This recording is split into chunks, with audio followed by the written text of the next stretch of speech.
श्रीगुरुभ्यो नमः। हरि ओम्।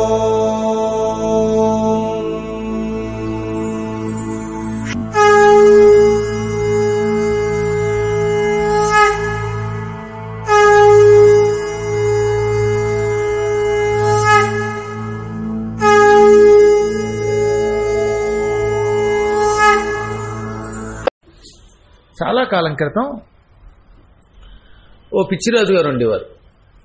ఆయన రాణి పిచ్చిదే, మంత్రులు అందరూ పిచ్చాళ్లే. ఈ రాజుగారికి హఠాత్తుగా గొప్ప ఆలోచన వచ్చింది.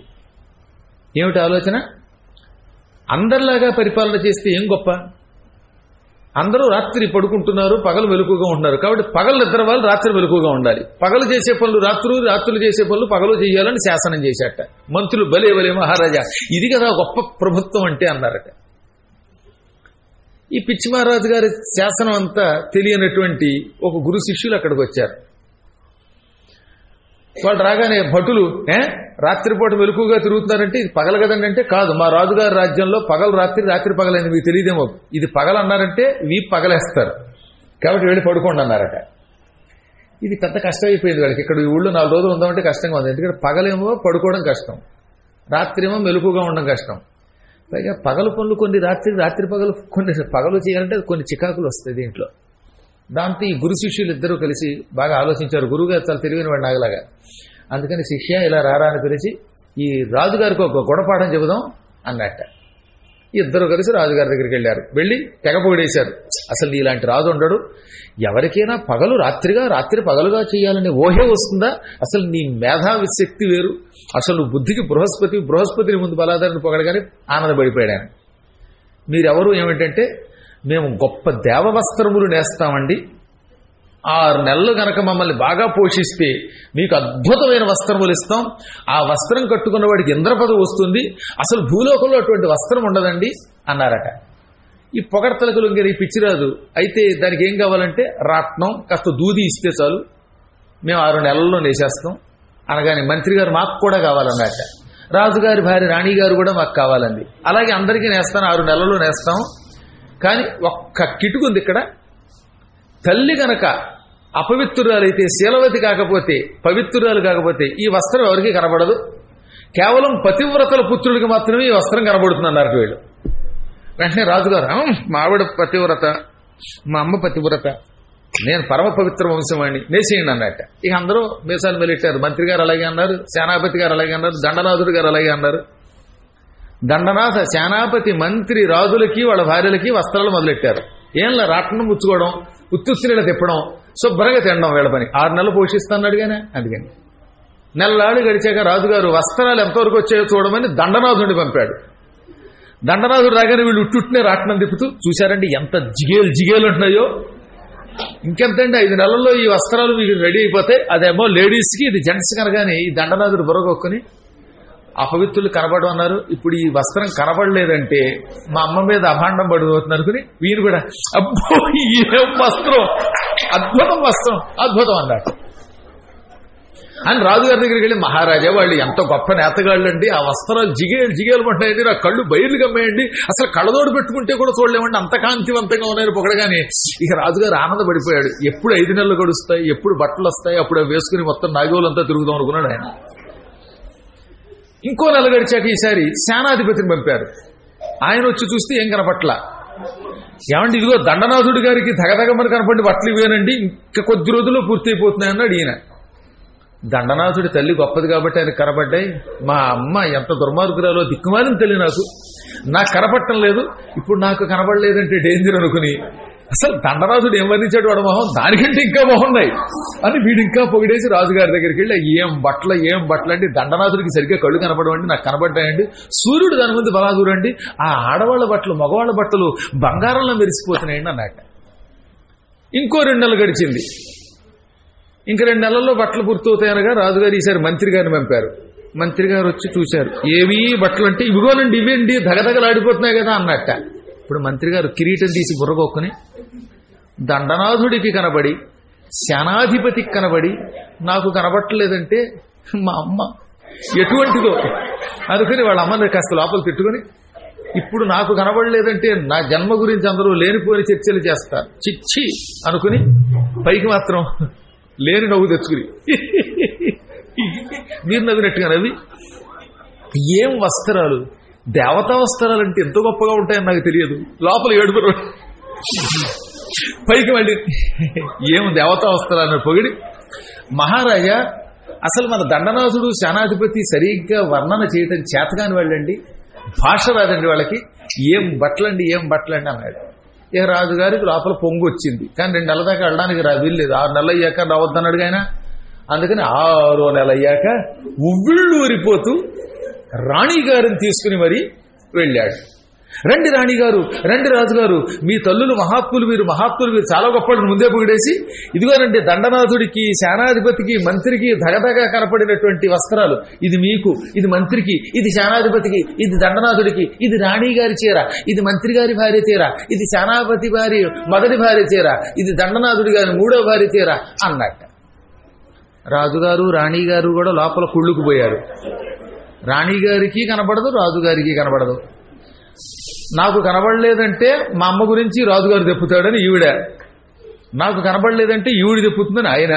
పైగా అక్కడ దండనాథుడికి, సేనాధిపతికి, మంత్రికి కనబడిన డ్రెస్ మాకు కనపట్లేదంటే గాడ్ మమ్మల్ని బ్లెస్ చేయట్లేదు అనుకుని వాళ్ళు లోపల ఏదో గెస్ట్ చేసుకుని మొత్తం మీద పైకి అనమాట. ఏ వస్త్రం! ఆహా, ఇంద్రుడి దగ్గర, కుబేరుడి దగ్గర, బ్రహ్మ దగ్గర ఎక్కడా లేని బట్ట అన్నాడు ఆయన. ఈ చీరేం చీరండి బాబు, ధగధగ జిగేల్ అంది ఆవిడ. జిగేలు లేదు, బొగేలు లేదు అక్కడ.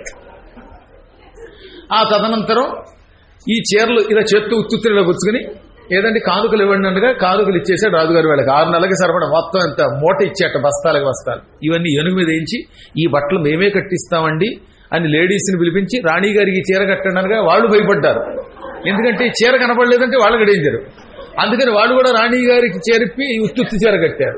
రాజుగారికి ఈయన ఉత్తుత్తి పంచి కట్టాడు. అలాగే సేనాధిపతి గారికి, అలాగే మంత్రి గారికి, అలాగే దండనాథుడి గారికి. మీ అందరూ అంబారీ మీద కూర్చోమని కానీ బట్టలు లేవని వాళ్ళకి లోపల తెలుస్తుంది, పైకి చెప్పలేరు.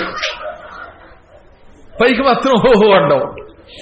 ఎక్కడికి ఎవరికి వాళ్ళకే కనపడకపోయినా ఈ చీర, ఈ పంచే కనబడలేదంటే తమ తల్లి గురించి అవాండం వస్తాను అందరూ, ఆహా రాజుగారి బట్ట, ఓహో రాణిగారి చీర అన్న మొదలెట్టారు.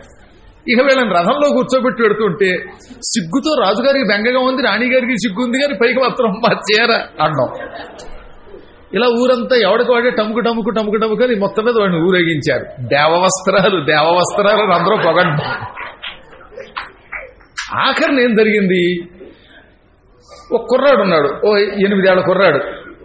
ఏంటిది, రాణిగారును, రాజుగారు, మంత్రి గారి భార్య, సేనాధిపతి గారి భార్య, దండనాథుడి భార్య గొడ్డిప్పు తిరుగుతారు మాకు వల్లే అన్నాడు.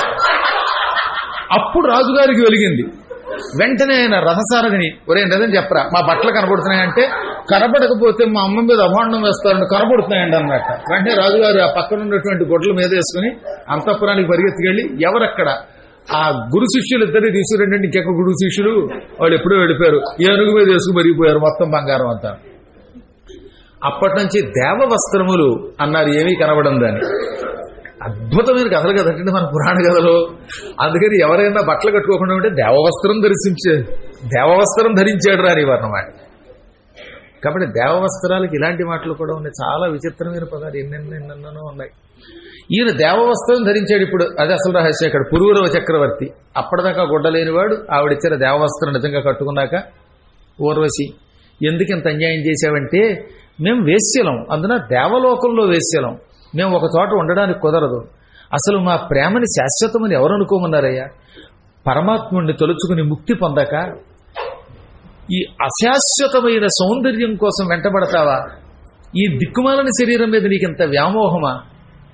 నా మీద, నా శరీరం మీద, ఈ సౌందర్యం మీద పెట్టిన ప్రేమలో రవ్వంత శివుడి మీద పెట్టుంటే నువ్వెప్పుడో ముక్తి పొందేవాడు, ఎప్పుడో ఈశ్వరుడు నిన్ను అనుగ్రహించేవాడు. 10 మందికి పనికొచ్చే ఒక గొప్ప కార్యం చేసి కీర్తి తెచ్చుకో, అంతేకాని స్త్రీ వ్యామోహంతో పాడైపోయి పిచ్చివాడయ్యాడనే కీర్తిని వద్దు. ప్రస్తుతం నీ కీర్తి ఉంది, కానీ ఏమిటా కీర్తి? ఓర్వశీ వ్యామోహము వలన భ్రష్టుడైన పురూరవుడు అని ప్రజలు నిన్ను కీర్తిస్తున్నారు. ఆ కీర్తి నీకు కావాలి. అలా కాదు, భగీరథుడు గంగని తెచ్చినట్టుగా నువ్వు కూడా ఏదన్నా భూమికి తెచ్చి ఉంటే నీ పేరు 10 కాలాలు నిలబడుతుంది. శివార్చన ధురంధరుడవై మహాకీర్తి పొందు అనగానే వీడికి జ్ఞానోదయం అయ్యింది. వెంటనే కుమారుడు నహుషుడికి పట్టాభిషేకం చేశాడు. మారు మాట్లాడకుండా అక్కడ నుంచి బయలుదేరాడు. వింధ్య పర్వత ప్రాంగణం దగ్గరకు వచ్చాడు.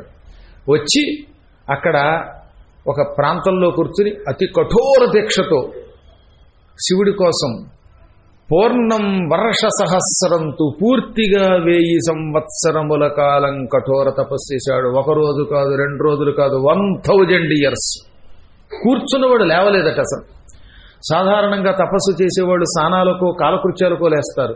కానీ నిష్ఠాగరిష్ఠుడై శివుణ్ణి పూజిస్తున్న ఈయన కూర్చున్నవాడు కూర్చున్నట్టే ఉండిపోయాడు. ఈయన శరీరం మీద పుట్టలు పోసేసాయి. ఆ పుట్టల మీద వెదురు మొక్కలు కూడా మొలిచాయి. చీమలు, దోమలు, కండచీమలు, అడవి ఈగలు ఈయన శరీరం మీద వాలి చర్మం తినేసాయి, మాంసం పీల్చేసాయి, రక్తం తాగాయి, కొవ్వు మొత్తం లాగేసాయి. అస్థిపంజరం మిగిలింది కేవలం. విఠలాచార్య సినిమాల్లో అని వస్తుంది సరే, మనకు పాత సినిమాల్లో అలాంటి అస్థిపంజరం అయిపోయేటవాడు. హిరణ్యకశిపుడు ఇలాంటి తపస్సు చేశాడని మనకి భాగవతంలో ఉంది. ఎక్కడో కొద్దిమంది అలాంటి వాళ్ళు చేశారు. రావణాసురుడు అంత కఠోరంగా చేశాడు. ఇంత తపస్సు వృత్రాసురుడు మళ్ళీ అలాంటి తపస్సు చేశాడు. ఇవాళ ఈ పురూరవుడు అటువంటి తపస్సు చేశాడు. దంశవ్రాతములు పిపీలికలు మేధక్రవ్య రక్తంబులను సంశీర్ణంబులు చేసి పట్టి తినగా శల్యావశిష్టుండవై వంశచ్ఛన్న తృణావళీయుత మహావల్మీకమందింద్రియ భ్రంశం బెంతయులేక నీకు నిలువల్ ప్రాణంబులెట్లోర్చనో.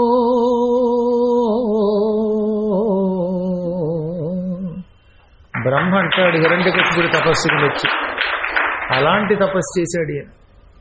ఒళ్ళంతా పుట్టలు పోసాయి. ఆ పుట్టల్లోంచి వెదురు మొక్కలు మొలిచాయి, గరిక మొలిచింది.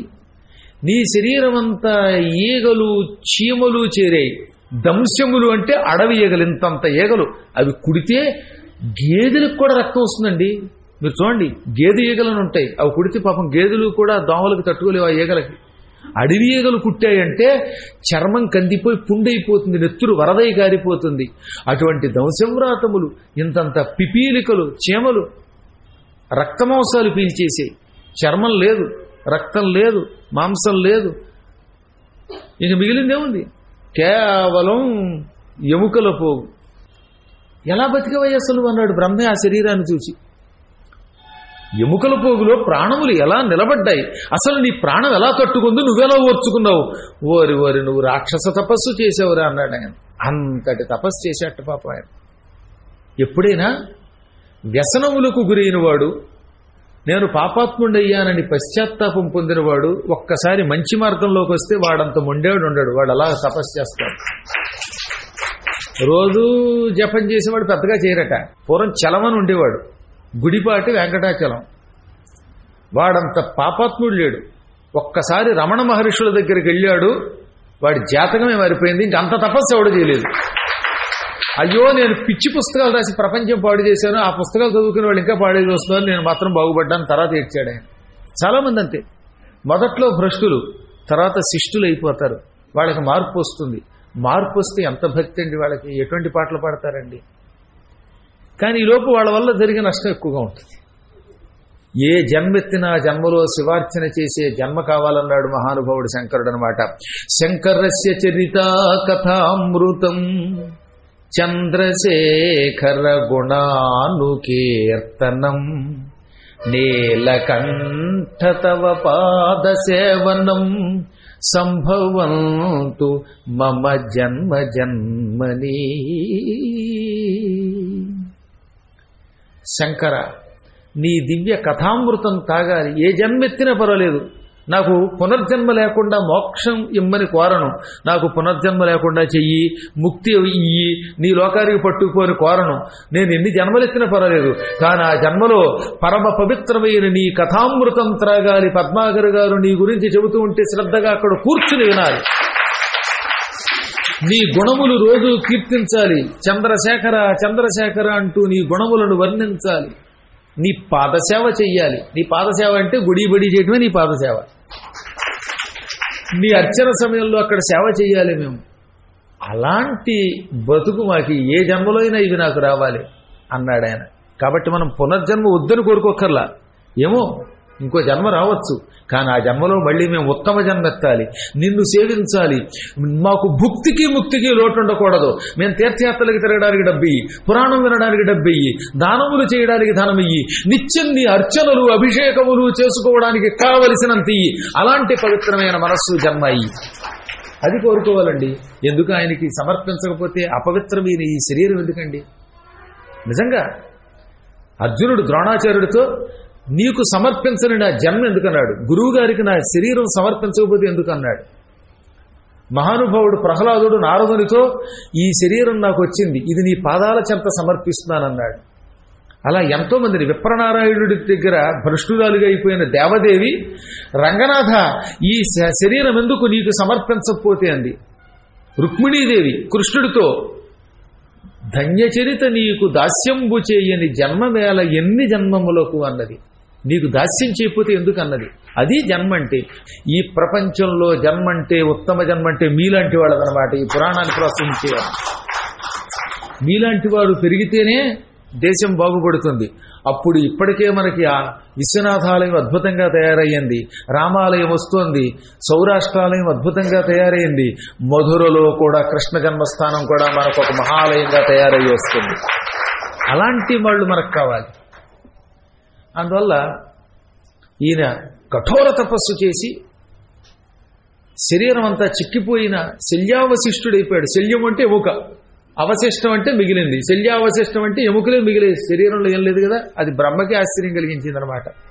అప్పుడు బ్రహ్మ వెంటనే నీకేం కావాలో కోరుకో అంటే, నాకు శివానుగ్రహం వచ్చేదాకా తపస్సు మానను, బ్రహ్మదేవ నువ్వు నన్ను అనుగ్రహిస్తే శివుడిని పంపించు అని మళ్ళీ అలాగే, అసలు కళ్ళే లేవు, ఏమున్నాయి గాజు కళ్ళు అలా మిగిలిపోయి, పాపం చర్మం లేదు కదా, అలాగే ఉన్నట్ట. ఓం నమ శివాయ అంటూనే ఉన్నాడు ఆయన. అప్పుడు బ్రహ్మదేవుడు వెంటనే శివుని దగ్గరికి వెళ్ళాడు. మహేశ్వర, ఈ పురూరవ చక్రవర్తి గారి తపస్సు చూసావా? పురూరవ సకారాంత శబ్దం అవడం వల్ల పురూరవ చక్రవర్తి, పురూరవ రెండు ఉన్నాయి. పురూరవ శబ్దం అకారాంత పుల్లింగం ఉంది, సకారాంత శబ్దము ఉంది.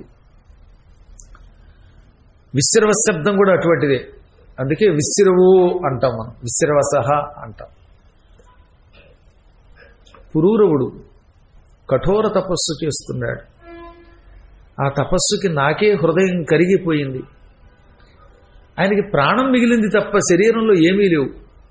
నీ దర్శనమైతే కాని తపస్సు ఆపడు. అతడు మరణిస్తాడా లేక చంద్రశేఖర కరుణతో పునర్జీవితుడవుతాడా, ఇది నువ్వే తేల్చాలి. అతన్ని కరుణిస్తావో లేక మరణింపజేస్తావో పురారి నీదే బాధ్యత అనగానే టక్కన అమ్మవారితో పాటు పార్వతీ సమేతంగా చంద్రశేఖరుడు అక్కడ ప్రత్యక్షమయ్యాడు.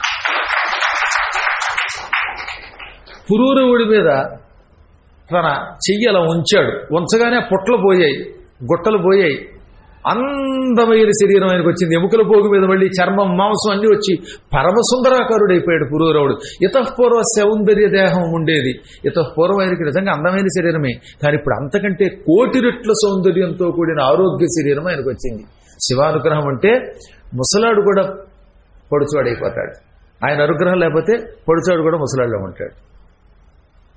అందువల్ల అందగాడయ్యాక ఆయన వెంటనే రెండు చేతులు జోడించి ఈశ్వరుడికి నమస్కరించాడు. దేవ, జగన్నాథ, దేవేంద్ర వందిత, వితత చారిత్ర, సంతత పవిత్ర, జయోహో అన్నాడు. అప్పుడు శివుడు మెచ్చుకుని ఏం కావాలో కోరుకో అన్నట్ట. ఈ ప్రాంతానికి నర్మదా నదిని పంపించు. నర్మదా నది నీ 5 జటాజూటములలో ఉన్నది. నీకు 5 తలలు, 5 తలల్లో ఒక్కొక్క తలలోనూ కొంచెం కొంచెం చొప్పున నర్మదా నదిని పెట్టుకున్నావు. భూలోకానికి యమున వచ్చింది, సరస్వతి వచ్చింది, గంగ వచ్చింది, కానీ నర్మద రాలేదు. నర్మద అన్ని నదుల కంటే గొప్పదని, అందుకే దానిని నీ దగ్గర అట్టే పెట్టుకున్నావని విన్నాను. ఈ నర్మద నాకు కావాలనగానే, నర్మద అంటే అంత తేలిక కదయ్యా ఇవ్వడం, అది దర్శన మాత్రంతో ప్రజల్ని తరింపజేస్తుంది. అందుకే ప్రేమగా దాన్ని ఎవరికీ దొరకకుండా జటాదూటంలో పట్టుకున్నానంటే, అయితే ఇచ్చిన వాటిలో పెట్టుకుని నర్మదని పంపు, లేదా ఈ తల నీ పాదముల మీద పెట్టి కొట్టుకుని చచ్చిపోయే వరమయ్యి అన్నట్టు. ఈ తలని నీ పాదాల మీద పటాపటా కొట్టుకుని చచ్చిపోతాను, ఆ వరమైనా ఇయ్యి, లేదా నర్మద ఇయ్యి అనగానే పార్వతీ శివుడికి చూసింది. ఏమండి వాడు ఏమడిగితే అది ఇస్తూ ఉన్నారు కదా, మళ్ళీ ఇప్పుడు నర్మద ఇవ్వడం కుదరదంటే ఎలాగా? పైగా వాడు బెదిరిస్తున్నాడు, మీ వాడి తలకాయ మీ పాదాల మీద పెట్టు కొడుకు తెచ్చిపోతాట. వాడు గట్టిగా తన తలకాయతో మీ పాదం మీద కొడితే మీ పాదాలు గాయాలు అవుతాయి, ఎందుకంటే వాడి తల తపస్సు వల్ల వజ్రంలా కఠినమైపోయింది. తపశ్శక్తి వల్ల శరీరం చాలా మార్పు వస్తుందండి. అందుకే తపస్సు వల్ల వజ్ర శిలా సదృశం అయిపోయింది అన్నారు. మనం తపస్సు చేస్తే మన శరీరం దృఢమైపోతుంది, యముడు కొడితే ఆ యముడి దెబ్బలు మనకు తగలవు. అది తపస్సు యొక్క గొప్పతనం అంటే. కాబట్టి ఇచ్చేద్దాం మన అబ్బాయే కదా అనగానే శివుడు సర్లేరా అన్నాడు. అందుకే అమ్మవారు పక్కన ఉండాలి. రికమెండేషన్ లెటర్ ఆవిడిస్తుంది. ఎప్పుడు నమశివాయ ఇతి నమశివాయ అనాలట. అమ్మవారితో కూడిన అయ్యవారి కొరకు నమస్కారం. శివ అంటే పార్వతి, శివ అంటే శివుడు, శివాయైచ శివాయ అంటే పార్వతీదేవి కొరకు శివుని కొరకు నమస్కారం. భార్య లేని భర్త గారికి చాలా పనులు చేయడానికి అర్హత ఉండదు, గుర్తుపెట్టుకోండి. సన్యాసులకు కూడా కొన్ని యజ్ఞాలు అర్హత లేదు. అందుకే అశ్వమేధయాగం రాముడు చేయడానికి భార్య లేకపోతే బంగారం శాతం చేయించుకోవాల్సి వచ్చింది, చివరికి పక్కన కూర్చోబెట్టుకోవాల్సి వచ్చింది. అందుకని భార్య లేని పనులు చాలా వరకు వ్యర్థమైపోతాయి. బదరీ సన్యాసులు వేరు, సన్యాసి కాకుండా గృహస్థాశ్రమంలో ఉన్నవాడు బదరీకి మొదటిసారి వెళ్ళినప్పుడు భార్య పక్కన లేకుండా బదరీ కుండంలో స్నానం చేస్తే వాడి స్నానం అంతా వ్యర్థమైపోతుందట. ఎలాగా అంటే నపూంసకునికి వధువుని అంటగట్టడం వల్లే వ్యర్థమైపోతుందని చెప్పారు. పైగా నపూంసక వధువు కాంక్షట. అందుకే భాగవతం బాగా చదవాలి. భాగవతం చదివితే మనకి ఎప్పుడు ఏ పని ఎలా చేయాలో అలా తెలుస్తుంది. ఎప్పుడైనా మొదటిసారి మీలో చార్ధామ యాత్రకు వస్తున్న వాళ్ళు ఎవరన్నా ఉన్నారా? అలాంటి వాళ్ళు పెళ్ళయి ఉంటే మగవాళ్ళకి చెప్పారు, మళ్ళీ ఆడవాళ్ళకి చెప్పారు. ఆడవాళ్ళు సింగిల్గా రావచ్చట, ఒక మగవాడు మాత్రం భార్యా సమేతంగా రావాలి మొదటిసారి వస్తే. అసలు పెళ్లి కాకపోయినా భార్య పోయినా అప్పుడు మళ్ళీ బెంగలేస్తామా ఉంటేనే, మళ్ళీ అది గుర్తుపెట్టుకోండి. మళ్ళీ లేకపోతే భార్య లేదు కదండి ఇప్పుడు రెండో పెళ్లి చేసుకున్నాను అడిగాడు ఆయన. పొరపాటు చేసుకోక్కర్ల.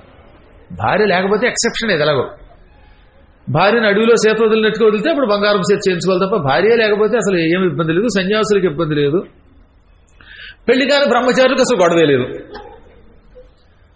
10th క్లాస్ చదువుతున్నవాడికి, ఇంటర్మీడియట్ చదువుతున్నవాడికి ఇప్పుడు పెళ్ళం ఎక్కడ వస్తుంది స్నానం కోసం? అందుకని వాడికి పెళ్ళి అవ్వలేదు కాబట్టి బెంగలేదు. పిల్లలకి లేదు. భార్య ఉండి ఏ కారణం చేతనైనా పెళ్ళం మీద అడిగితే మాత్రం మొదటిసారి వాడు వెళ్ళడానికి అర్హుడు కాడు. మళ్ళీ ఇంకో విషయం చెప్పారండి, 60 ఏళ్ళు దాటిన వాడు ఒకవేళ భార్య లేకుండా ఉన్నా వెళ్ళొచ్చట. ఇప్పుడు తాతగారికి ఎక్సెప్షన్ ఇచ్చారు. అందుకే రిటైర్ అయితే లాభాలు. నాలా పొడిచాడుగా ఉంటే అన్ని ఇబ్బందులే. భార్యను తీసుకెళ్ళకపోతే కొన్ని ఇబ్బందులు. మొదటిసారి మళ్ళీ చెప్పేది, వారానికి ఒకసారి అయితే కాదు, వెళ్ళినప్పుడల్లా తీసుకెళ్ళడం లేదు. ఫస్ట్ టైం మొదటిసారి మాత్రమే బదరీ కేదారములకు భార్యాసమేతముగా వెళ్ళవలెను.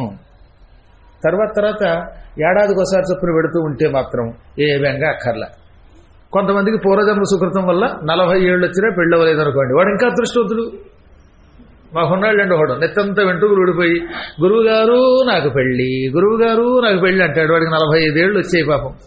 పెళ్ళి పెళ్ళి అని రాత్రంతా జపం చేస్తున్న వారి బదులుగా శివా శివాను కూడా తరిస్తామంటే వెండవాడు. వాడి అదృష్టం అది, వాడి కర్మ అది. అందుకే ఈ మధ్యన ఎందుకు మంచిదని వాడు కూడా టూరిస్టులు పెట్టుకుని తిరగడం మొదలెట్టాట. ఎందుకు వచ్చింది అక్కడికైనా వెళ్ళి 4 సార్లు కృష్ణ రామ అనుకుంటే బతకచ్చని. ఎవడి కర్మ వాడిదండి, అది ఇవన్నీ కర్మలు పూర్వకర్మలు అనుకోండి. అందువల్ల ఈ యాత్రలకు వచ్చేటటువంటి వాళ్ళకి కొన్ని నియమాలు ఉంటాయని చెప్పడం కోసం చెప్తాను. భార్యా సమేతముగా పక్కన వచ్చాడు కాబట్టి ఈశ్వరుడు అమ్మవారు అవ్యాజ కరుణామూర్తి గనక అనుగ్రహించడం కానీ మెత్తబడిపోయాడు ఆయన. నాయన నా 5 జటాజూటములను ఒకే ముడిగా వేసి 5 తలల్లో నుంచి కొంచెం కొంచెం చొప్పున నీళ్లన్నీ ఒక జటాజూటం ద్వారా వదులుతాను. 5 తలలండి, 5 జటలండి, ఈ జడ అన్ని జడలతో పాయ తీస్తట, ఆ పాయలన్నీ కలుపుతాట, దాంట్లోంచి 5 తలల్లో నీరు అలా పోస్తాట, కలశాల్లో నీళ్ళన్నీ ఒకేసారి పోసినట్టుగా. కానీ దీన్ని తట్టుకోవడానికి ఎవడోడు రావాలి. పూర్వం గంగా నదిని తట్టుకోవడానికి హిమాలయ పర్వతం ఉన్నది. ఇప్పుడు ఈ నర్మదని తట్టుకోవడానికి ఏ పర్వతం వస్తున్నారు. కానీ వెంటనే ఈయన వింధ్య పర్వతాన్ని ప్రార్థించాడు. ఎందుకంటే ఆయన తపస్సు చేసేది వింధ్య పర్వతం దగ్గర కనుక. వింధ్య పర్వతం యొక్క కుమారుడు అన్నాడు ప్రకృష్టుడు, నేను భరిస్తానన్నాడు. వెంటనే వింధ్య పర్వతం దగ్గర స్వామివారు తన జటాదోట జలం విడిచిపెట్టాడు. అదే నర్మదా. అక్కడ పడ్డంతో పెద్ద శరీరంతో మొత్తం కొండల్ని గొట్టల్ని ముంచేసింది.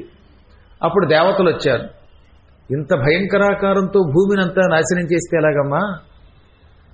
నదులు ప్రజలకు ఉపయోగపడాలి. ఇలా అందరినీ నాశనం చేస్తే నది మతల్లి అనరు. దాని మతల్లి అంటే శ్రేష్టం. నది మతల్లి, నదులలో శ్రేష్టం అనమాట. చదివేవాడికి తెలియక నదీమ తల్లి అంటాడు. వీడి తెలివితే అట్లా మండిపోను. మతల్లి అనాలి అంటే శ్రేష్ఠురాలు. నదీమ తల్లి అంటే నదులలో గొప్పదనమాట. అందువల్ల నువ్వు సన్నబడాలి, కాస్తంత శాంతపడాలనగానే అప్పుడు శాంతమై ఒక్క వర్షాకాలంలో లేక ప్రజలు ఎక్కువ పాపం చేసినప్పుడు వరద రూపంలో బేభత్సం సృష్టిస్తాను, మిగతా కాలంలో మాత్రం సాత్వికంగా ప్రవహిస్తాను అని ఆ వింధ్య పర్వతాల చుట్టూ ప్రవహించి మళ్ళీ సౌరాష్ట్రం గుండా వెళ్ళి అది క్రమంగా ద్వారక వెళ్లే ప్రాంతంలో చోట ఉంటుంది నర్మద. అక్కడ పశ్చిమ సముద్రంలో కలిసింది. తూర్పుకి ప్రవహిస్తే దాన్ని నది అంటారు, తూర్పు నుంచి పడమరకి ప్రవహిస్తే నదము అంటారు. అందుకే నర్మద నదం, గోమతి నదం, తపతి నదం, ఇవి నదాలన్నమాట. నదుల కంటే నదాలు ఇంకా గొప్పది. ఇప్పుడు శివుడు ఒక వరం ఇచ్చాడు. ఏమన్నా తెలిసిన? త్రిభిస్సారస్వతం పుణ్యం సప్తాహేనతు యామునం సద్య పునాతి గాంగేయం దర్శనాదేవ నర్మదా. సరస్వతీ నదీ తీరంలో 3 రోజులు ఉండి 3 సార్లు స్నానం చేస్తే పుణ్యం వస్తుంది. ఇప్పుడు సరస్వతి మనకి ఎక్కడ పడితే అక్కడ కనపడదు. ఒక బదరీ దగ్గరే మానా అనే చోట ఉంటుంది. ఆ కటిక చలిలో 3 రాత్రులు ఎవరు ఉంటారు అక్కడ? చాలా కష్టం. అంటే అక్కడ రెగ్యులర్గా ఉండేవాళ్ళు తప్ప మాదిరి వాళ్ళు ఉండలేరు. 3 రోజులు సరస్వతీ నది దగ్గర ఉంటే అప్పుడు పుణ్యం వస్తుందట. ఉండడం అంటే కాస్త స్నానం చేయాలి, లేదా నీళ్ళన్నా చల్లుకోవాలి. ఒక్కసారి స్నానం చేసిన వాడి గురువు గారు ఈ తొందరగా ఈ బదరీ వదిన ఇంటికి పోదామండి అన్నవాళ్ళు ఉన్నారు. అంత చలి, అంత భయంకరమైన చలి. మీరు అక్కడ నిజంగా మేము ఉంటాం, ఈ చలికి తట్టుకుంటాం, స్నానం చేస్తాం అన్న వాళ్ళని అప్పుడు పరీక్షిస్తాను నేను. ఇప్పుడు కాదు, ఇక్కడ కూర్చుని ఇటుకబులనే చెప్పచ్చు. అక్కడికి వచ్చినప్పుడు చెప్పాలి. ఇక్కడే హైదరాబాద్ చలేస్తుంటే గీజర్లు పెట్టుకుని గొట్టాలు పెట్టుకుని వేడి నీళ్ళ స్నానం చేసేవాడు అక్కడికి వెళ్ళాక బోడి నీళ్ళు ఏం చేస్తాడు? వేడి నీళ్ళ స్నానం మానేయండి. ఇప్పటి నుంచి చన్నీళ్ల స్నానం మొదలుపెట్టిన వాడే బదరీలోనూ కేదారంలోనూ స్నానం చేయగలుగుతాడు. బాగా అలవాటు చేసుకోవాలి శరీరానికి. చలిని ప్రాక్టీస్ చేయాలి, నడవడం ప్రాక్టీస్ చేయాలి. ఏమీ లేకుండా పీకి దాకా తినడం, ఇక్కడే వంట, అలా తిని తినగానే డౌక్కని మంచం మీద పడిపోవడం. నేను నడవలేకపోతున్నానంటే ఏమి నడుస్తూ మరి శరీరం? ఇక్కడ ఇడ్లీ, ఇక్కడేమో బెడ్, ఇక్కడ ఫుడ్, ఇక్కడ బెడ్. దాంతో నీ శరీరం అలా పెరిగిపోతుంది. అదో పెద్ద గడ్డు, దాంతో తెగుతోంది నీ థ్రెడ్. కాబట్టి ఎప్పుడు వ్యాయామం చేయాలి. బదరీ కేదారాలు గంగోత్రి యమునోత్రి రావాలనుకున్న వాళ్ళు రోజు ఎక్కువ వద్దుగా ఒక 25 కిలోమీటర్లు ప్రాక్టీస్ చేయండి వాకింగ్. ఇక్కడ నుంచి రోజు పొద్దున్నే బయలుదేరి యాదగిరి కొట్టేయండి, మళ్ళీ మధ్యాహ్నానికి వచ్చేయండి. కష్టం కదా. పూర్వ పని చేయండి రా. ఉప్పల నుంచి నాగోలుకు నడిచొచ్చి పురాణం వినేసి వెళ్ళిపోండి. అబ్బాయి అది చేయరే. పోనీ వచ్చేటప్పుడు నడిచి వెళ్ళేటప్పుడన్నా బస్సు ఎక్కండి. అబ్బాయి లేట్ అయిపోతుంది అనుకుంటే వచ్చేటప్పుడు కారులోనో ఆటోలోనో వచ్చి రిటర్న్ జర్నీలో నడిచి వెళ్ళండి. కొంపే ములుగుతుంది. వచ్చేటప్పుడు 4 బజ్జీలు ప్యాక్ చేసి తింటూ వెళ్ళండి శుభ్రంగా ఇంటి దగ్గర. మొత్తం నడక ప్రాక్టీస్ చేయండి, చాలా లాభాలు.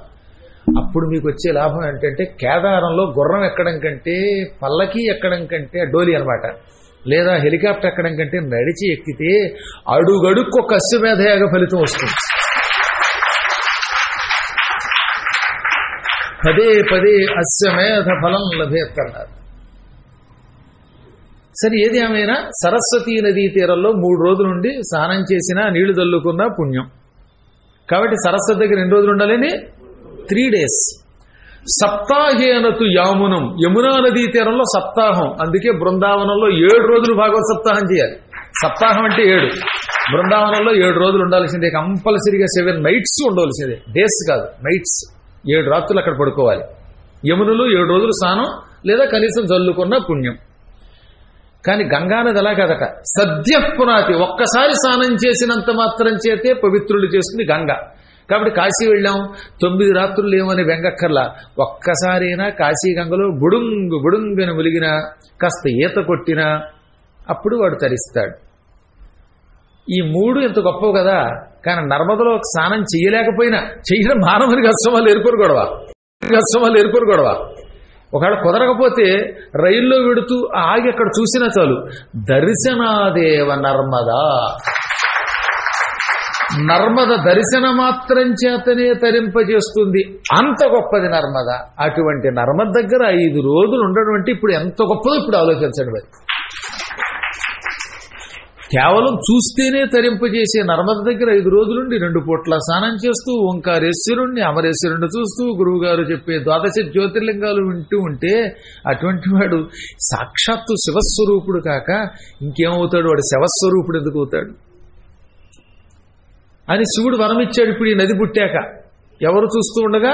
దేవతలు చూస్తూ ఉండగా, పురూరవుడు వింటూ ఉండగా, పురూరవ నీ దయవల్ల ఈ లోకానికి నర్మద వచ్చింది, ఈ వింధ్యపర్వతం చుట్టూ ప్రవహిస్తూ వెళ్లి పశ్చిమ సముద్రంలో కలుస్తున్నది, దీనిని చూస్తేనే పవిత్రుడవుతాడు, ఇందులో స్నానం చేసి నీ పితృదేవతలకి తర్పణాలు ఇచ్చి నువ్వు శాశ్వతంగా కైవల్యం పొందన్నాడు శివుడు. వెంటనే పురూరవుడు అందులో స్నానం చేసి 2 చేతులు జోడించి శివుడికి నమస్కరించి ఈ నర్మదా జలములతోటి అక్కడున్న ఓంకారేశ్వర అమరేశ్వర లింగాలకు అభిషేకం చేశాడు. నర్మదా జలములతో చేసే అభిషేకము అత్యద్భుత శక్తి ఇస్తుంది. శివుడి జటాదూటములో ఉన్న నీరు డైరెక్ట్ గా ఎవరికైనా దక్కుతుందా? శివ జటాదూటమును ముట్టుకునే అదృష్టం పార్వతికో, కుమారస్వామికో, గణపతికో, లేక నాబోటాడుకో తప్ప ఎవడికి పడితే వాడికి దొరకదు. ఆ జటాదూటంలో నీళ్లు ఆయన అడిగి పుచ్చుకుని దానితో ఆయన శివలింగానికి అభిషేకం చేయటువంటి ఎటువంటి ఫలితం? నర్మదా నది జలముతో అమరేశ్వర లింగాన్ని లేదా నర్మదా తీరంలో ఏదో ఒక లింగం మీద ఇది నీళ్లు పోస్తుంది, ఏ లింగమైన పర్లా, అక్కడ నర్మదా తీరంలో శివలింగం మీద నర్మదా జలం పోసి అభిషేకం చేయడం అంటే శివ జటాదూట గంగతో పరమేశ్వర లింగమును అభిషేకము చేయడమే అని శివుడు వరమిచ్చాక ఎంతో మంది అలా చేశారు. అక్కడ 2 లింగాలు ఉంటాయి నర్మదా తీరంలో. ఒకటి ఓంకారేశ్వరం, ఆపోజిట్లో నర్మదా నదికి యువతల వైపేమో అమరేశ్వర లింగం ఉంటుంది. అంటే మధ్యలో నర్మద ప్రవహిస్తూ ఉంటుంది. నర్మద ప్రవహిస్తున్న తీరంలో 2 కొండలు అటు ఇటు ఉన్నాయి. ఒక కొండని ఓంకారేశ్వరం అంటారు, ఒకదాన్ని అమరేశ్వరం అంటారు. ఈ 2 లింగాలను చూస్తేనే ఓంకారం అమరేశ్వరం అనే జ్యోతిర్లింగ దర్శనం పూర్తయినట్టు. కొందరు అటు ఓంకారేశ్వరుని చూసి అమరేశ్వరుని చూడరు, అమరేశ్వరుని చూసి ఆయన్ని చూడరు. కానీ దానివల్ల లాభం లేదు, 2 లింగాలు చూడాలి. ఓంకారేశ్వరుడికి అభిషేకాలు లేవు, పైన కవచం పెట్టి దర్శనం మాత్రం ఇస్తున్నారు. అమరేశ్వరుడికి మాత్రం అభిషేకం చేసుకునే అధికారం ఇచ్చారు. ఒకవేళ నీ అదృష్టమో దురదృష్టమో అభిషేకాలు లేవనుకోండి, నువ్వు వెళ్ళినప్పుడు అప్పుడు ఓంకార క్షేత్రంలో దొరికే నర్మదా బాణలింగాలు ఉంటాయి, ఇంతంత బాణలింగములు. అందుకే బాణలింగాన్ని ప్రతిష్ఠించాం మన పీఠంలో. ఈ బాణలింగమును కొనుక్కుని గాని దగ్గర పెట్టుకుని గాని రోజు అక్కడున్నప్పుడు నర్మదా జలముతో అభిషేకం చేస్తే ఇంక నీకు శివ జటాదూట గంగతో ఈ శివలింగాన్ని అభిషేకం చేయడం వల్ల వచ్చే సంపూర్ణ ఫలితం లభిస్తుంది. అక్కడ ఎక్కడ అనడం లేదండి, కేవలం ఓంకార క్షేత్రమే కదట, నర్మద ఎక్కడున్నా పర్వాలేదు అంటున్నాడు. రేవాయా యత్ర కుత్రాపి సంగమే భరతర్షభ, రేవాయా యత్ర కుత్రాపి సంగమే భరతర్షభ, స్నానం దానం జపో హోమః స్వాధ్యాయః పితృపూజనం దేవతారాధనం దీక్షా న్యాసః దేహ విసర్జనం యత్కించిత్ క్రియతే మర్త్యైః తదనంత ఫలం స్మృతం. ఈ నర్మదా నది మొదలైనప్పటి నుంచి సముద్రంలో కలిసే వరకు, నర్మద ఒక చోట మొదలైందండి వింధ్యపర్వత శ్రేణిలో, అక్కడి నుంచి సముద్రంలో అరేబియా సముద్రంలో పశ్చిమ సముద్రంలో కలుస్తోంది. ఈ మధ్యలో ఎక్కడైనా పర్వాలేదు, వేరెవర్ ఇట్ మే బి, ఆ నర్మదా నదీ తీరంలో ఎక్కడైనా సరే, సంగమ ప్రాంతం వరకు ఉండే స్థలంలో ఎక్కడైనా సరే స్నానం చెయ్యి. ఏమేం చేయాలి? స్నానం చెయ్యి, దానము చెయ్యి, జపము చెయ్యి, యజ్ఞము చెయ్యి, వేదం చదువుకో, స్వాధ్యాయం చెయ్యి, పితృపూజనం, పితృదేవతలకి పిండ ప్రదానాలు చెయ్యి. అంటే తల్లిదండ్రులు లేని వాళ్ళకనే చెప్పేది. తండ్రి ఉండగానే పితృపూజన చేయమన్నారు, ఇక్కడ పిండం పెట్టమన్నారు, వాళ్ళ నాన్న పేరు పెట్టి బతికొండగా పెట్టకూడదు సుమా, లేనప్పుడే పెట్టాలి. మళ్ళీ ఈ ఎవరికైనా ఏదైనా చెప్పాలంటే ఇది భయం వేస్తుంది. గురువు గారు ఎక్కడైనా పిండ ప్రదానం చేయొచ్చు అన్నారు, పితృపూజం అంటే అదే కదా అని, నాన్న నీకు ఇక్కడే పెడుతున్నాను, ఇంత అన్నం బతికొండగా పెట్టు, ఈ పిండం తర్వాత పెడుదుగా. పితృపూజనం చేయటం, దేవతారాధనము, దీక్షలు వహించుట. దీక్ష వహించాలంటే 5 రోజులు ఇక్కడ శివపురాణం వింటాను, 5 రోజులు జ్యోతిర్లింగ వైభవం వింటాను, లేదా 5 రోజులు నేను భజన చేస్తాను, ఇలా ఏదో ఒక దీక్ష వహించుట. అలాగే శివుడిని తన శరీరంలోకి న్యాసం ఉంచుకొనుట, లేదా ఎవరికైనా ఏదైనా ఒక వస్తువు ఇచ్చుట, శరీరం విడిచిపెట్టడం, చచ్చిపోవడం, ఇలాంటివి ఈ నర్మదా తీరంలో ప్రారంభం నుంచి ఎండింగ్ వరకు ఉన్న చోట ఎక్కడ చేసినా సరే అనంత ఫలితం వస్తుందన్నారు. ఇంత అంతాని కాదు, కించిత్ ఏ పిసరు చేసినా, మనం ఇంత పిసరు పుణ్యం చేస్తే అనంత ఫలితం ఇస్తుంది. అంటే ఇప్పుడు రేపు పొద్దున ఏ నర్మదా తీరానికి వెళ్ళాక 1 గ్రాము బంగారం ఇస్తే అనంత కోటి బంగారపు కాసుల దాన ఫలితం లభిస్తుంది. ఎంత వెండి దానం చేస్తే ఇచ్చిన దాంతో సంబంధం లేకుండా అనంత రజత దాన ఫలితం వస్తుంది. ధనం దానం చేస్తే కోట్ల కోట్ల కోట్ల కొలది లెక్క పెట్టలేము, ఇన్ఫైనైట్ ధనం దానం చేసిన ఫలితం వస్తుంది. ఇలా ఏ దానం చేసినా పర్వాలేదు. అటువంటి దానం పనికొచ్చే దానం మాత్రం చేయాలి. పనికిరాని దానం మనకెందుకు? గుండు సూది పట్టుకొచ్చి ఇస్తే వాడు ఏం చేస్తాడు? కొన్ని కోట్ల గుండు సూదుల ఫలితం నీకెందుకు? గుండు సూది, గుండు ఇలాంటివి ఇవ్వకండి. ఆ మధ్యన ఒక ఆయనకి వరకు జుట్టు ఊడిపోయేదిట, అక్కడ పురాణం చెప్పడానికి వెళ్ళాట, ఆయనకి జుట్టు లేదు కదా అని విగ్గిచ్చిందిట ఆవిడ. కొన్ని కోట్ల విగ్గులు దానం చేసిన ఫలితం మనకెందుకండి? లేనిపోను కూడా ఈ దిక్కుమాలాడికి వాడికి బుద్ధి లేదా, మనకైనా బుద్ధా పుచ్చుకోవడానికి? తెమ్మన్నట్టుగా జుట్టు ఊడిపోయిందంటే మంచి విగ్గు తెమ్మంటే పట్టుకెళ్ళి ఇచ్చింది ఈవిడ. ఇచ్చిన వాడికి విగ్గులు ఫలితం వచ్చింది. అవి ఫలితం కాదు, మనకు కావాల్సింది పుణ్యం కావాలి. అందుకని అక్కడ ఏమేం చేయాలో అవి చేయాలి, పిచ్చి పిచ్చి దానం చేయకూడదు. ఇది జరిగింది కాబట్టి చెబుతున్నాను. ఎవడో ఒక ఆయన జుట్టు ఊడిపోయినా అక్కడేమో పురాణం చెబుతాను, దానం ఇస్తే ఫలితం వస్తుంది, విగ్గు తెమ్మన్నట్ట. పాప అమాయకురాలు తెచ్చింది. అవి అశాస్త్రీయం. తల వెంట్రుకలు, దంతాలు ఇలాంటివి దానం చేయకూడదు. దంతం అంటే బంగారు పళ్ళు ఉంటే తీసేసి ఇచ్చే పర్లేదు, అన్ని బంగారు పళ్ళు అనుకో తీసేసి కడిగేసి ఇచ్చే పర్లేదు.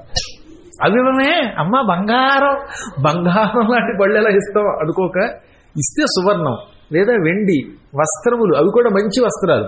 పిచ్చి పిచ్చి పట్టుకొస్తారంటే కొంతమంది, రామరామ అవి ఎందుకు పనికిరావు. అటువంటి దరిద్రపు వస్త్రాలు ఇవ్వకూడదు. అవతల వాడికి ధరించడానికి పనికొచ్చే అర్హములైనవి ఇవ్వాలి. వాసాంశిష మహారహాణి, అర్హములైన వస్త్రములు ఇవ్వాలి. పనికి వాళ్ళు ఇస్తే ఉపయోగం ఉంది. ఇటువంటి మంచి మంచి వస్తువులు ఇవ్వాలన్నమాట. అంతేగాని కాకరకాయ నీకు పనికిరాదు కదా అని ఇదిగోనండి కాకరకాయ దానం తుభ్యమోహం సంప్రదాయం అంటే, ఈ కాకరకాయ వాడింది తింటాడు వాడు మొహం. ఇలా ఏది కొంచెం పర్వాలేదు, కానీ పనికొచ్చే మంచి పదార్థం ఇవి. అటువంటి దానము స్వల్పమైన అనంత ఫలితం ఇస్తుంది. ఇక రేవా నదీ తీరంలో సరిగ్గా మధ్యాహ్నం 12 గంటల వేళ సూర్యుడు నడినెత్తుకొస్తున్న వేళ స్నానం చేసి 2 చేతులతోకి నీళ్లు తీసుకుని పితృదేవతలకి, దేవతలకి, గురువులకు, మునులకు అందరికీ తర్పణాలు విడిచిపెడితే ఇది అందరూ ఇవ్వచ్చండి. తండ్రి ఉన్నవాడు కూడా ఇవ్వచ్చు, కేవలం నీళ్లు వదులుతున్న వాళ్ళు బాగుండాలని. అలా తర్పణములు వదిలిపెడితే సకల రుణ విముక్తి అయిపోయినట్టే. దానికి ఒక ప్రక్రియ చెప్పారు. సంధ్యావందనం చేసేవాడైతే 3 పర్యాయాలు అర్ఘ్యం ఇవ్వాలి. అర్ఘ్యం ఇచ్చాక వరుసగా నవగ్రహాలకు ముందు తర్పణాలు ఇవ్వాలట. ఆదిత్యం తర్పయామి, సోమం తర్పయామి, అంగారకం తర్పయామి, బుధం తర్పయామి, బృహస్పతిం తర్పయామి, శుక్రం తర్పయామి, శనిం తర్పయామి, రాహుం తర్పయామి, కేతుం తర్పయామి, యమం తర్పయామి, చిత్రం తర్పయామి, చిత్రగుప్తం తర్పయామి, శ్రీ పరమేశ్వరం తర్పయామి. ఆ తర్వాత సంధ్యాం తర్పయామి, గాయత్రీం తర్పయామి, బ్రాహ్మీం తర్పయామి, నిమృజీం తర్పయామి అని వీళ్ళందరినీ తలుచుకున్నాక అప్పుడు సకల పితృదేవతాం తర్పయామి, దేవతాం తర్పయామి, మునీం తర్పయామి, ఆఖరణ గురువులకు కూడా సకల గురువున్ తర్పయామి అని అనుకుంటే ఇంకా వాడికి భూమి మీద ఏ రుణాలు ఉండవు, రుణానుబంధాలు తెగిపోయి హాయిగా ఉంటాడు. ఈ దిక్కుమాలిన రుణాల వల్లే మళ్ళీ మళ్ళీ జన్మెత్తాలి. రుణ విమోచన అయితే ఇక మళ్ళీ పునర్జన్మ ఎత్తవలసిన అవసరం ఉండదు. ఒకవేళ ఎత్తితే సద్గురువులుగా ఉత్తమ స్థాయిలో ఉన్న వ్యక్తిగా పుడతాడు. ఎందుకంటే రుణానుబంధం లేకుండా పుట్టేవాళ్ళని గురువులు అంటారు. రుణానుబంధంతో పుడితే మామూలు మానవులు, కుక్కలు, నక్కలు, డొక్కలు అవుతారు. అలాంటి జన్మ రాకుండా అత్యంత పవిత్రమైన జన్మ వస్తుంది. ఆ జన్మలో అయినా వాడికి వాక్శుద్ధి వస్తుందన్నమాట. ఆ జన్మలో అయినా వాడు పిలిస్తే భగవంతుడు పలుకుతాడు. అటువంటి పరమ పవిత్ర జన్మ కోసం ఈ తర్పణములు విడిచిపెట్టాలి. సాయం సంధ్యా సమయం దాటాక రాత్రి 12 లోపు ఆ ప్రాంతాల్లో ఎక్కడైనా తిరగాలట. మెట్ల మీద అంటే రేవుల దగ్గర కూర్చుని, ఈ నర్మదా తీరంలో కూర్చుని శివ సంకీర్తన చేసిన, హరినామ సంకీర్తనం చేసిన, ఒకసారి శివుణ్ణి ఒకసారి కేశవుణ్ణి. ఉదాహరణకి ఇప్పుడు యమధర్మరాజు గారు రాసిన ఓం శివాయ నమః, కేశవాయ నమః, శ్రీకాంతాయ నమః, పార్వతీ వల్లభాయ నమః, ఇలాంటి నామాలు ఉన్నాయి కదా. అలాంటి నామములు రాత్రిపూట అక్కడ చదివితే అది కూడా అపూర్వ మహాఫలితం ఇచ్చి వీడికి యమలోకం వెళ్లకుండా ఉండే యోగం పడుతుంది. యమలోకానికి, నరకానికి వెళ్ళడు వాడు. శివ కేశవుల యొక్క నామాలు లేదా స్తోత్రాలు లేదా భజనలు చేయమన్నారు వాడు. చక్క పాటలు పాడుకోండి అక్కడికి వెళ్ళాక హాయిగా. శివ శివ శంభో అనుకో, లేదా నారాయణ నీ నామము అని నారాయణుడిని స్మరించు. భజన మాత్రం చేయాలి. ఏమి చేతకపోతే ఎలాగో గురువుగారు ఇచ్చింది ఉందిగా, తింటూ రామయ్యను తినకున్న రామయ్యను, తిడుతూ రామయ్యను తిట్టకున్న రామయ్యను, తిట్టిస్తూ రామయ్యను, రామను కోపస్తే 3 పిల్లలు తిట్టుకోవాలనుకోండి. అప్పుడు తిట్టుకునేటప్పుడు ఏం చేస్తారు, రామ రామ అను. ఆవిడ కూడా రామ రామ అంటుంది. కొట్టకండి, చెయ్యి చూపించండి అంతే, కేవలం నోటితో పలకండి కసి. అలా తిడుతూ తిట్టిస్తూ కూడా రామ అన్నారు అనుకోండి, ఎంత ఆనందపడిపోతాడు రాముడు. ఆహా, వీళ్ళ భక్తి ఎంత గొప్పది. కోపాన్ని అదుపులో పెట్టలేకపోయినా రామ అంటూ తిట్టుకుంటున్నారు అని ఆ తర్వాత శరీరం విడిచిపెట్టాక రామ్మ రామ్మ చిలకమ్మ అంటాడు. అప్పుడు చక్క తన లోకానికి పట్టుకుపోతాడు. ఇలా రామరామ అనుకుంటే బండబుద్ధులు తిట్టుకున్నారు అనుకోండి, తోసుంటా అని. అప్పుడు ఏం చేస్తాడు యమధర్మరాజు గారు, రామ్మ అని ఆయన పట్టుకుపోతాడు. యముడి దగ్గరికి వెళ్ళకూడదు మనం, హాయిగా పరమాత్మ దగ్గరికి వెళ్ళాలి. అది కూడా సంధ్య దాటాక. సంధ్యా సమయం దాటిన తర్వాత రాత్రి 12 లోపు ఆ తీరములలో తిరగడం మహాయోగం అండి బాబు. ఇంకొక రహస్యం చెప్పనా, రాత్రి 12 గంటల లోపు అక్కడ తిరుగుతూ ఉంటే మన అదృష్టవశాత్తు నారదుడు వింధ్య పర్వతం కనపడతారు. నారదుడు కనపడతాడు ఒక్కొక్కళ్ళకి. ఒక్కొక్కసారి వింధ్యపర్వతం, అదంతా వింధ్యపర్వతమే కదా ఓంకార క్షేత్రం అంటే. ఆయన కూడా మహాపురుషాకారంలో దర్శనమిస్తాడు. గొప్ప గొప్ప ఋషులు, అగస్త్యుడు లాంటి వాడు దర్శనమిస్తాడు. మహానుభావుడు వశిష్ఠుడు దర్శనమిస్తాడు. వ్యాసుడు కూడా రాత్రిపూట అక్కడ తిరుగుతాడు. ఏమో ఎవరి అదృష్టం ఎలా ఉంటుందో చెప్పలేం కదా. మన భక్తి చాలా గొప్పది. ఒక్కోసారి గురువు గారికి కనపడక శిష్యులకు కూడా కనపడ్డారు తెలుసా నీకు. నాతో వచ్చిన శిష్యులు అదృష్టవంతులు అయ్యారు. నాకు కనపడలేదు ఒకసారి, వ్యాసుడు కనపడ్డాడు ఒక ఆయనకి. ఒకళ్ళిద్దరు కాదు, 12 మందికి కనపడ్డాడు ఒకసారి. 2008 నాకు బాగా గుర్తు. 2008లో 5 రోజులు అక్కడున్నాం. ఆ 5 రోజుల్లో ఎవరో ఒకళ్ళకి కనపడ్డారు. ఆడవాళ్ళకి కనపడ్డారండి. ఒక ఆవిడైతే మా గురువు గారి మీద నాకు భక్తి, మా గురువు గారు ఏం చెబితే అది నమ్ముతున్నాం, ఆయన నమ్ముకుని ఇక్కడ వచ్చాను. నాకు కనపడాలంటే 24-28 అడుగులు ఎత్తున్న నల్లని ఆకారంతో, అచ్చం కృష్ణుడి ఆకారంతో, జటాదోటాలతో వ్యాసుడు కనబడ్డాడు. ఆవిడ ఆత్మచరిత్ర రాసుకున్న తర్వాత చెప్పారు గురువుగారు, నమ్మానంతే ఆవిడ అనుకున్నది. ఇంకా శివనామ సంకీర్తనం, ఓంకారేశ్వరుడు కదా అక్కడ, అమరేశ్వరుడు ఉంటాడు కదా, హాయిగా జ్యోతిర్లింగాన్ని తలుచుకోండి, ఎంత ఆనందపడిపోతాడండి ఆయన. ఇప్పటి నుంచి పాటలు సిద్ధం చేసుకోండి. ఎప్పుడైనా మీరు అక్కడికి వెళ్ళే అవకాశం ఇస్తాడు భగవంతుడు. వెళ్ళినప్పుడు ఆ శివలింగాలకు సంబంధించిన పాటలన్నీ పాడుకోండి చక్క అద్భుతంగా. ఈశా గిరీశ మహేశ జయ కామేశ కైలాసవాస ఈశా గిరీశ మహేశ అని హాయిగా పాడుకోండి. అందులో ఎన్నెన్ని లింగాల గురించి చెప్పారు వరుసగా. గంగా తరంగాల కలుషాలు మాపే కాశీపురాధీశ విశ్వేశ్వర కాశీపురాధీశ విశ్వేశ్వర అలా ఎత్తి ఏం పర్వాలేదు, మీ గొంతుకు పోతున్నారు వెంగక్కర్లే. అప్పుడు కొంచెం కంఠం ఇబ్బంది పెట్టినా సరే పాడగా పాడగా కంఠంలోకి మాధుర్యం వస్తుంది. భగవంతుడి గురించి పాడితే కంఠంలో మాధుర్యం వస్తుందండి. అందువల్ల భగవంతుడి గురించి పాడేవాడి కంఠములో తెలియని మాధుర్యం వస్తున్నవాడు, మంచి కంఠం వచ్చేస్తున్నట్టు, అద్భుతమైన కంఠం వచ్చేస్తున్నట్టు. మీరు అప్పుడు ఎంత హైపిచ్చినా సరే చంద్రశేఖరమాశ్రయే మమ కింకరిష్యతి వయ్యమః కింకరిష్యతి వయ్యమః కింకరిష్యతి వయ్యమః అనండి, ఏం పర్వాలేదు. ఈ పాడేవాళ్లలోనే కొంతమంది దగ్గర పెద్ద గొడవ అనమాట, వాళ్ళకి మొహమాట అనమాట. ఇంటి దగ్గర వస్తారు మూడు మీదో లేకపోతే పెళ్ళాం మీదో, ఇక్కడికి వచ్చారు మాత్రం సిగ్గుపడి కొత్త పెళ్లి కూతురులాగా. పెళ్లి చూపులో సిగ్గుపడలేదు, ఇక్కడ సిగ్గెందుకు?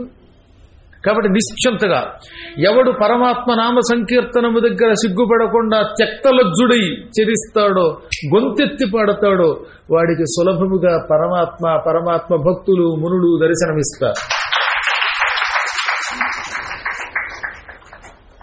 ఈ నర్మద ఈ విధంగా పురూరవుడి ద్వారా వచ్చింది. ఇదంతా ఎవరు చెప్పారు? మార్కండేయుడి ధర్మరాజు గారికి చెప్పాడు.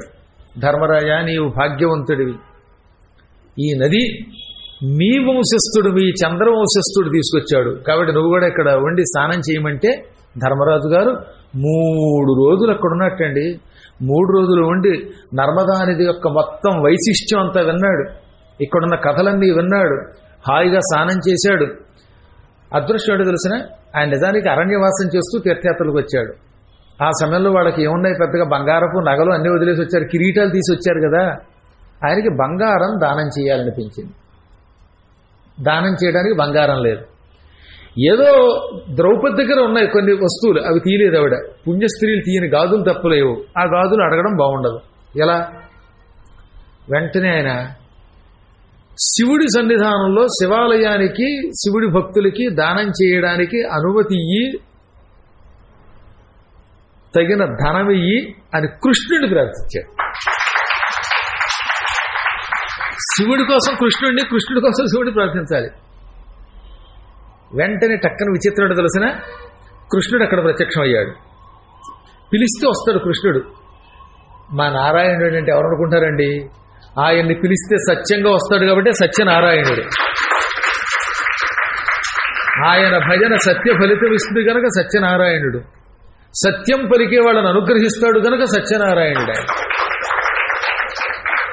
వ్రతం కోసం ప్రణవపేట నుంచి ముందే తీసుకొచ్చాం. ఇటు శ్రీదేవి అటు భూదేవి, మధ్యలో ఉన్నాడు మా స్వామివారు. ఆయన మీరు వెంకటేశ్వరుడు అనండి, సత్యనారాయణుడు అనండి, విష్ణుమూర్తి అనండి. ఆ భగవంతుడికి అవ్యాజ కరుణ. పిలిస్తే రాకుండా ఎందుకుంటాడు? అందులో ధర్మరాజాదులు పిలిస్తే రాకుండా ఉంటాడా? ధర్మరాజు ఎందుకు పిలిచాడు? ఇక్కడ డబ్బు దానం చేయాలనుకుంటాను ఈ ఆలయ ప్రాంగణంలో నర్మదా తీరంలో, అందుకని డబ్బు లేదు, బంగారం ఏమన్నా ఇప్పిస్తావేమో దానం ఇవ్వడానికి అని పిలిస్తే రాగానే కృష్ణుడు వచ్చి, ధర్మరాజా నాకు ఇప్పుడే అవసరం వచ్చింది, నాకు కొంచెం బంగారం కావాలన్నాడు. బంగారం కోసం ఆయన పిలిస్తే ఆయన వచ్చి నాకు బంగారం కావాలి అన్నాడు. బావా ఏమున్నాయి బంగారం? ఈ చెవులుకున్న కుండలాలు ఒకటి తీయకూడదు కాబట్టి కుండలాలు ఉంచాను, ఇవి తప్ప ఇంకే బంగారం లేదయ్యా నా దగ్గర, బంగారం లేకే నేను పిలిచాను. రాగానే బంగారం ఏమిటంటే ఇచ్చే కుండలాలు పూర్వకాలంలో ఒక నియమం ఉందండి. చచ్చిపోయేటప్పుడే చెవులు కుండలాలు తీసేవారు మగవాళ్ళు, ఆడవాళ్ళు కాదు. ఆడవాళ్ళు మంగళసూత్రాలు లాంటివి ఎప్పుడో వీలుంటే తప్ప తీసేవారు కాదు. కుండలములు కేవలం మరణించేవాడే తీయాలి, తక్కినప్పుడు తీయకూడదు. ఆ కుండలములు తప్ప నా దగ్గర నగలు లేవు అంటే తీసిచ్చే పర్వాలేదు అన్నాడు. అది ఇంకోటి అయితే ఏమంటాడు అంటే, నేను చచ్చిపోయిన వాడి కింద లెక్కేస్తావా, డబ్బు కోసం నిరూపిలిస్తే కుండలాలు ఇమ్మంటావా అంటారు. కానీ ధర్మరాజు వెంటనే కుండలాలు తీసి చేతిలో పెట్టేశాడు. అంటే అర్థం ఏమిటో తెలుసు, అంతరార్థం ఏమిటో తెలుసు. ఇక్కడ ఇప్పటి వరకు ఉన్నది దరిద్రపు జన్మ. తెలియక నేను చేసిన ఒక దోషం వల్ల నేను చాలా గొప్పవాడో ధర్మాత్ముడో పక్కన పెట్టు. కర్మయోగం వల్ల నీతికి నిలబడి జోదవాడి ఇప్పుడు ఈ నీచి జన్మ పొందాను. ఈ కుండలో తీసి ఈ జన్మ పోయి కొత్త జన్మ, ఉత్తమ జన్మ వచ్చినట్టు. మామూలుగా కుండలములు తీస్తే చచ్చిపోయినట్టు, కానీ మన కుండలములు పరమాత్మకి సమర్పిస్తే ఉత్తమ జన్మ, నూతన జన్మ, ధార్మిక జన్మ వచ్చినట్టు. అందుకే ధర్మరాజు గారు ఆ రోజు నుంచి ఉత్తమ జన్మ, నూతన జన్మ ఎత్తినవాడు అయ్యాడు కాబట్టి శరీరంతో స్వర్గానికి వెళ్ళాడే. సాధారణ నియమములు, భగవన్ నియమములు 2 రకాలు. సాధారణ నియమం అంటే ఇవ్వకూడదు, మంగళసూత్రం ఎవరికి ఇవ్వకూడదు. కానీ గురువు అడిగితే మంగళసూత్రం కూడా ఇచ్చేచ్చుట, అది ఉత్తమ జన్మ, అది ఉత్తమ నియమం. కుండలములు బతికొండగా తీయకూడదు, పరమాత్మ కోసం తీయొచ్చు, గురువుల కోసం తీయొచ్చు, అప్పుడు వాడు ఉత్తమ జన్మ ఎత్తినవాడు అవుతాడు. అందుకే తీసిచ్చాడు ఆయన. అందుకు ధర్మరాజు అన్నారు ఆయన్ని. అప్పుడు కృష్ణుడు ఆ కుండలాలు తీసుకుని ఇలా అన్నాడు. అనడంతో ఈ చెవులకు మళ్ళీ కుండలాలు వచ్చాయి.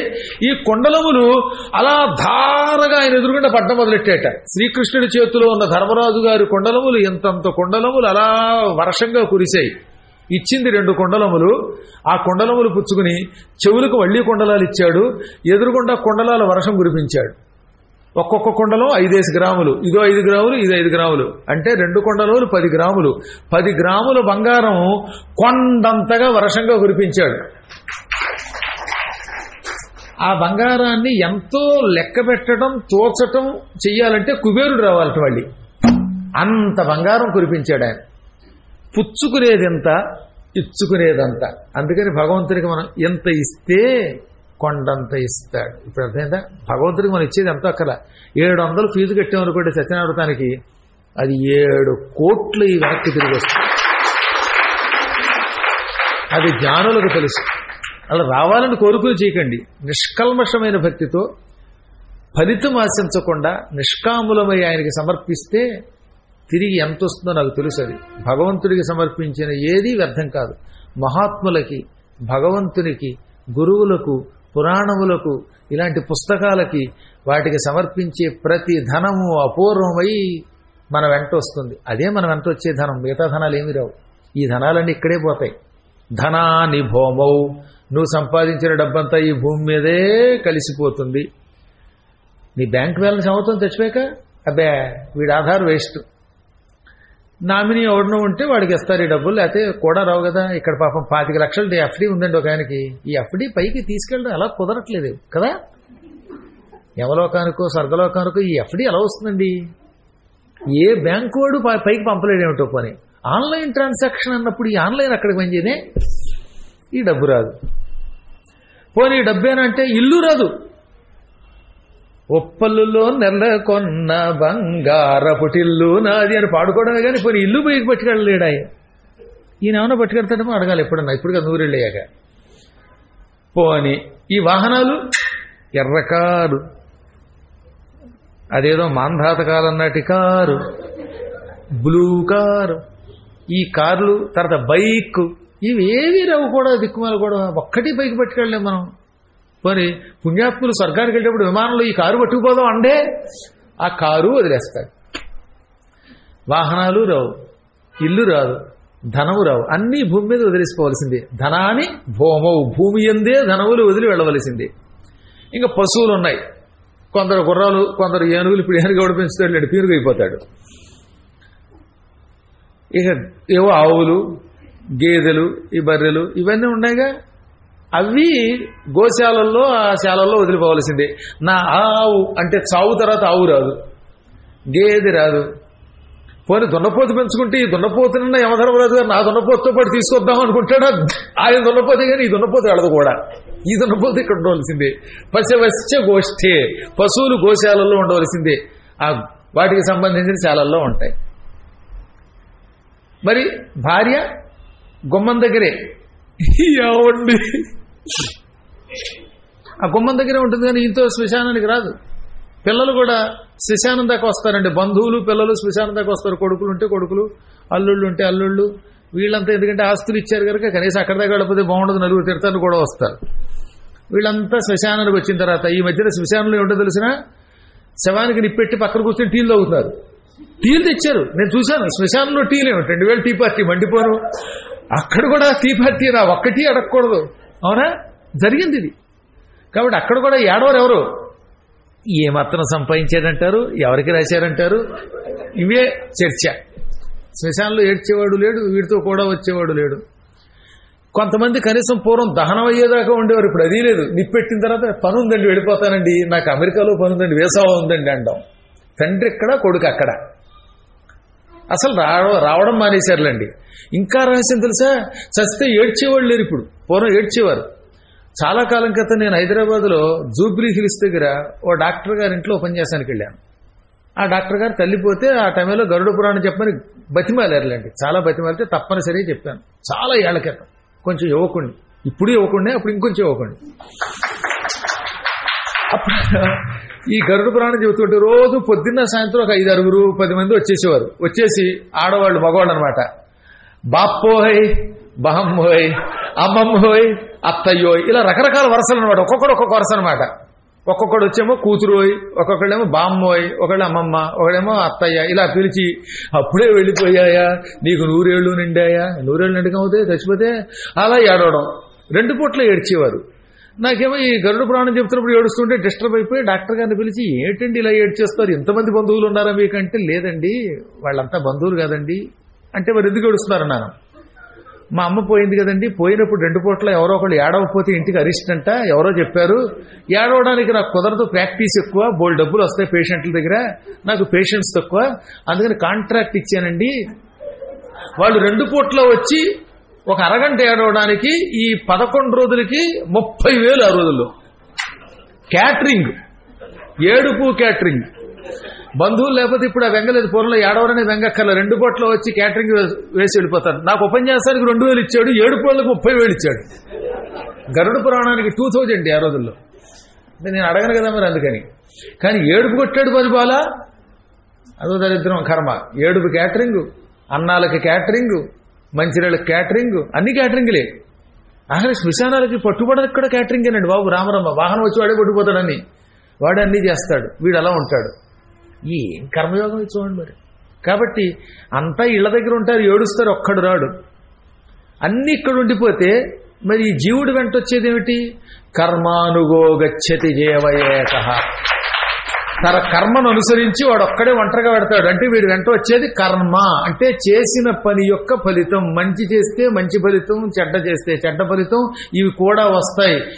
మంచి చేశాడు స్వర్గలోకం వంటి ఉత్తమ లోకాలు కడతాడు, పిచ్చి పనులు చేశాడు ఏనాడు పురాణం వెండు యమధర్మరాజు గారి వెంట వెళ్ళిపోతాడు, ఆయన నరకాతలు ఈ పాపాలు వస్తాయి. అందుకని ఇవన్నీ తెలుసుకుని సాధ్యమైనంత వరకు మంచి పనులు చేయాలి. భగవంతుడికి ఇచ్చిన కుండలములు అన్ని కుండలములుగా వచ్చి పడ్డాయి. ఎంత బంగారమును ఇప్పుడు ధర్మరాజు గారు ఏం చేయాలి? అంతా దానం చేయకుండా కొంత అట్టే పెట్టుకోవచ్చుగా? లేదు. దానం కోసం కృష్ణుడు అడిగితే కృష్ణుడు ఇచ్చేశాడు, అడగకుండా ఇచ్చాడు. పైగా మరి కృష్ణ దానం కోసం బంగారం లేక నేను పిలిచాను, నేను నోరు తెరిచి అడగలేదు. రావడంతో ధర్మరాజా కుండలాలు ఇయ్యి అన్నాడు, ఆయన ఇచ్చాడు. వెంటనే బంగారం కురిపించి, ఇదంతా మీకు కానుగ్గా ఇస్తున్నాను, మా సుభద్ర మీకు ఇమ్మంది, దక్షిణగా ఇస్తున్నాను అన్నట్ట. అలా భావమరుదులకు ఇవ్వడం అనేది ఒక సంప్రదాయం ఆ రోజుల్లో. అప్పుడు ఆయన నవ్వేది పుచ్చుకుని తన సోదరులతో కలిసి అక్కడున్న బ్రాహ్మణోత్తములకి పంచితే ఇంకా గుట్ట మిగిలిపోయింది, కొండంత గుట్ట. ఈ గుట్ట ఎవరికి ఇద్దాం అనుకుంటుంటే ఓ పొట్టి ఆయన వచ్చాడు, తెల్లగా పొట్టిగా గడ్డాలు మీసాలతో ఒక ఆయన వచ్చాడు. ఈ గుట్ట చివరి నాకు ఇచ్చే అన్నట్ట, శేషం నాదన్నట్ట. ఈయన ఆయనకి ఇవ్వగానే ఆయనే శివుడైపోయాడు. ఆ బంగారం మొత్తం ఈశ్వరుడు పుచ్చుకొని శివుడికి మారు వేషంలో ఉన్నవానికి గుర్తించకపోయినా సరే దానం చేసిన పుణ్యం వల్ల భవిష్యత్తులో మీరు విజయం పొందుతారు. యుద్ధంలో 18 రోజులు యుద్ధం అయ్యాక రాజ్యం మీకు వస్తుంది. ధర్మరాజా నువ్వు సశరీరంగా స్వర్గానికి వెళతావు. ఆ తర్వాత యమధర్మరాజులో నీ ఆత్మ కలిసిపోతుంది, ధర్మాత్ముడు అయిపోతావు. ఈ తీరములో చేసిన దాన ఫలితం వల్ల శరీరం విడిచిపెట్టకుండా నువ్వు స్వర్గానికి వస్తా ఉన్నాడు. సశరీరంగా స్వర్గానికి వెళ్ళాడండి ఆయన. శరీరంతో స్వర్గానికి వెళ్ళాడు ఆయన ఒక్కడే, హరిశ్చంద్రుడి తర్వాత మళ్ళీ. అంత గొప్పది కనుక యథాశక్తిగా అలాంటి చోటుకు వెళ్ళాడు. బంగారం దానం చేసుకోవాలి, వెండి దానం చేసుకోవాలి, ఏది వీలుంటే చెయ్యాలి, చేసి శివార్పణ వస్తున్నారు. ధర్మరాజు అలా చేశాడు. మరిన్ని విశేషాలతో రేపటి రోజు కార్యక్రమంలో యథాప్రకారంగా 6:15 మనం కలుసుకుంటాం. స్వస్తి ప్రజాభ్య పరిపాలయంతాం న్యాయ్యేన మార్గేణ మహీం మహిషాః గోబ్రాహ్మణేభ్యః శుభమస్తు. నిత్యం లోకాః సమస్తాః సుఖినో భవంతు.